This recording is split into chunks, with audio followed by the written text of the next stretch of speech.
다음으로는 개미청년단의 대표님이신 양메리 대표님께서 낙태범에 대한 스피치를 해주시도록 하겠습니다.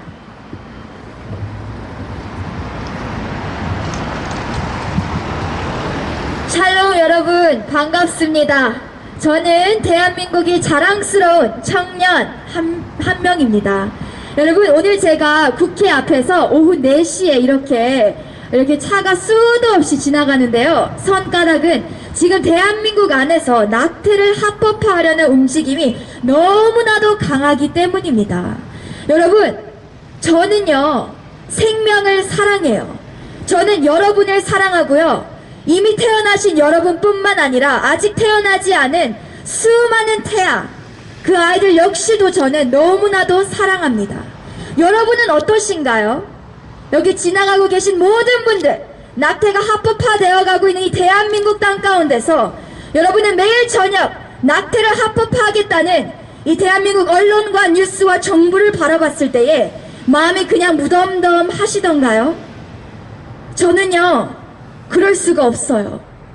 제가 오늘날 23살 이곳 국회 앞에서 정말 올바른 말을 할 수 있는 까닭은 저를 낳아주신 부모님이 있기 때문입니다.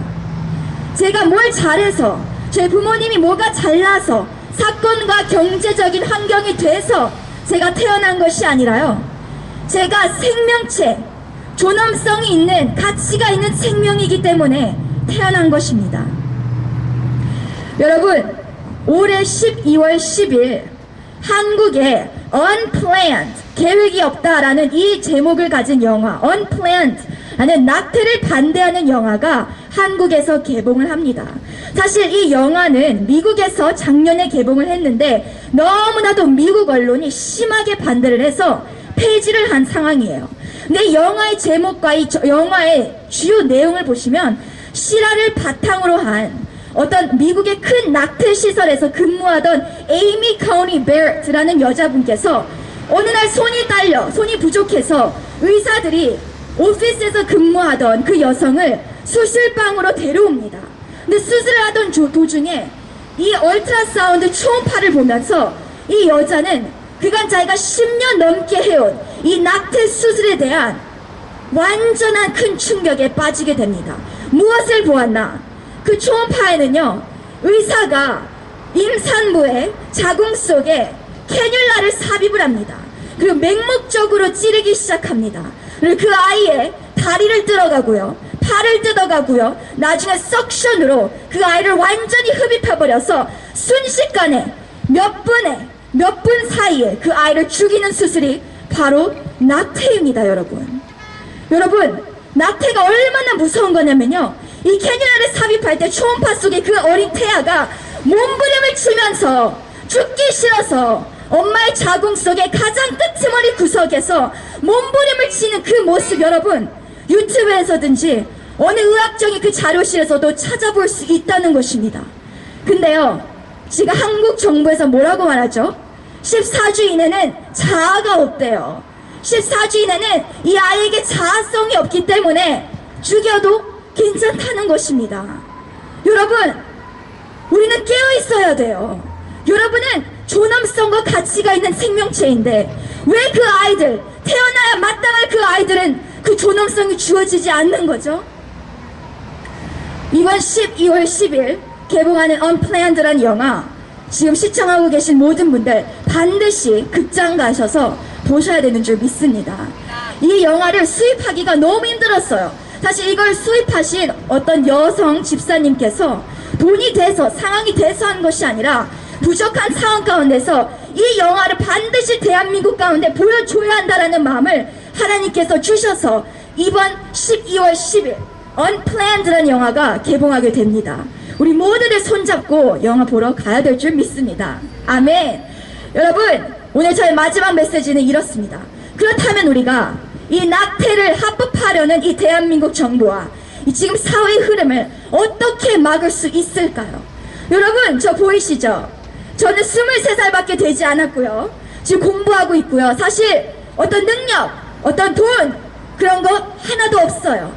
하지만 제가 기도하던 중에 주님께서 주신 2가지 방법이 있습니다. 첫 번째는 우리가 계속 외쳐야 될 줄 믿습니다. 아멘. 여기 계신 모든 청년분들 진짜 한 분 한 분 너무나도 귀하신 분들입니다.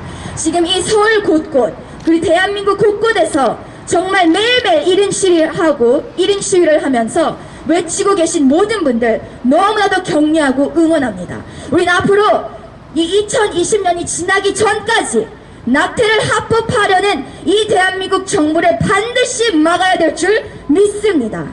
아멘. 두 번째는요, 왜 대한민국 사람들은, 왜 우리나라 사람들은 너무나도 생명의 가치를 정말 무자비하게, 정말 무덤덤하게 왜 이렇게 무뎌져 있을까요? 제가 한번 생각을 해봤어요.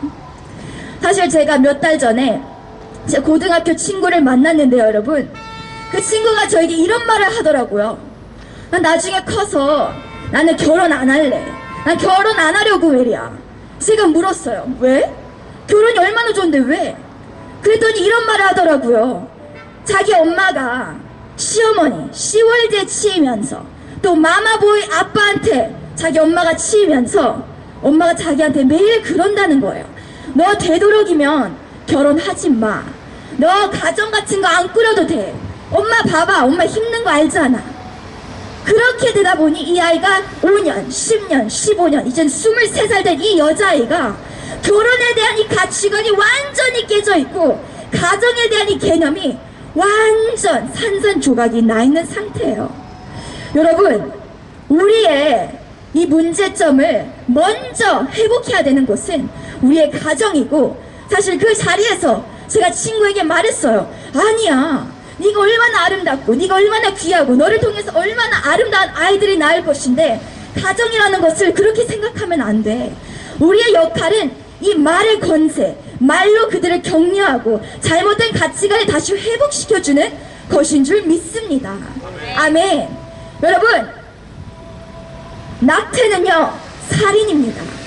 낙태는 한 생명체를 죽이는 일입니다. 이것을 우리가 정말 싸워나갈 수 있는 이 강력한 두 번째 방법은 우리가 생명을 사랑할 수 있도록 우리 이웃들을 먼저 사랑해야 돼요.